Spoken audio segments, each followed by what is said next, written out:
ابو جال گوشت کا آدمی تھا، نبی پاک صلی اللہ علیہ وسلم کی خدمت میں آیا، بلکہ وہ جو یہودی والی روایت ہے اس کے پس منظر میں بھی بعض محدثین نے لکھا ہے اس کو بھی اسی نے بھیجا، کہنے لگا جاؤ نبی پاک سے جا کے کہو اگر وہ درخت آپ کا کلمہ پڑھے تو میں بھی پڑھ لوں۔ درخت، اب درخت ہوتے تو جاندار ہیں پر کلمے تو کوئی نہیں نہ پڑھتے، درخت سے بھی تو انسانوں سے کلمہ پڑھنے کی بات، اگر درخت پڑھے تو میں پڑھ لوں گا۔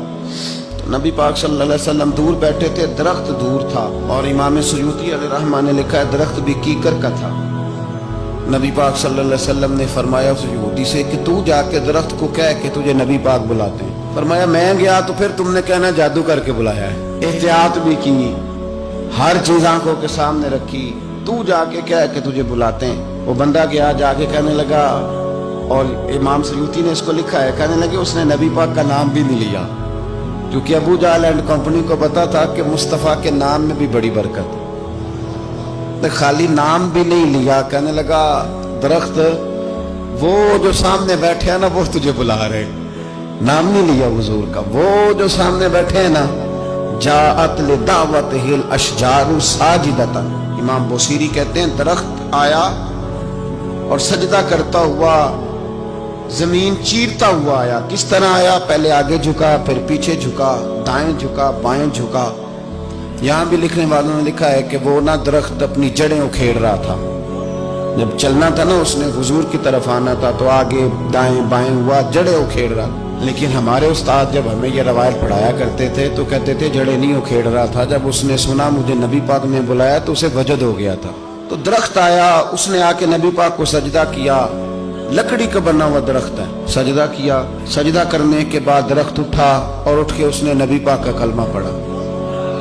وہ جس کو ابو جہل نے بھیجا تھا نا یہودی، وہ درخت کی حالت دیکھ کے کلمہ پڑھ گیا، لیکن یہی بے ایمان کہنے لگا ہوئے ہوئے ان کا تو درختوں پہ بھی جادو چلتا ہے۔ لا ریب فی، شک قرآن پاک میں، لیکن اگر بندے کے دماغ میں ہو، شادی مثال دیتا ہوں کہ سامنے دیوار صاف ہو لیکن گرد اگر آئینے پہ پڑی ہو، دیوار صاف کرنی چاہیے کہ اینک کا شیشہ صاف کرنا چاہیے؟ ساری زندگی لوگ دیوار صاف کرتے گزارتے۔ ابو جہل پھر آ گیا، کہنے لگا اگر آپ چاند کے 2 ٹکڑے کر دیں تو میں کلمہ پڑھنے کو تیار۔ اچھا یہاں بھی بڑی مزے کی بات ہے، اللہ نے پہلے کہہ دیا نبی پاک کو کہ ان الذین کفروا سواء علیہم اانذرتہم ام لم تنذرہم لا یؤمنون۔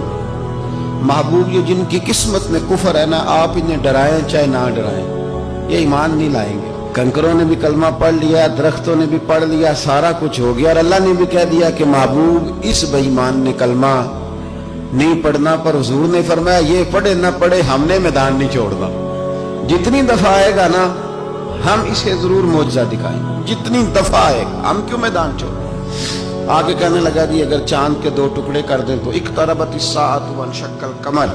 تو نبی پاک صلی اللہ علیہ وسلم نے انگلی کا اشارہ کیا، چاند 2 حصوں میں بٹا۔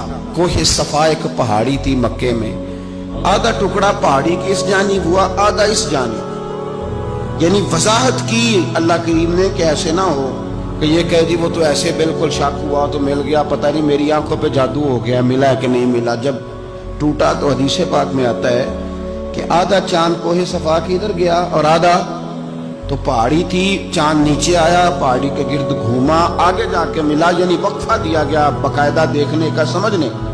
پوری دنیا میں جتنے لوگ اس وقت چاند دیکھ رہے تھے، ہندوستان تک روایتوں میں ملتا ہے کہ لوگوں نے گواہی دی کہ ہم نے چاند ٹوٹتے دیکھا ہے۔ زمانہ مان گیا، لوگوں کی چیخیں نکل گئیں، لوگ قدموں میں گر گئے، پر وہ جس کے دماغ میں شک تھا نا وہ نہیں مانا۔ شجر و حجر پہچان گئے پر انسان کی نظروں میں شک ہی رہا۔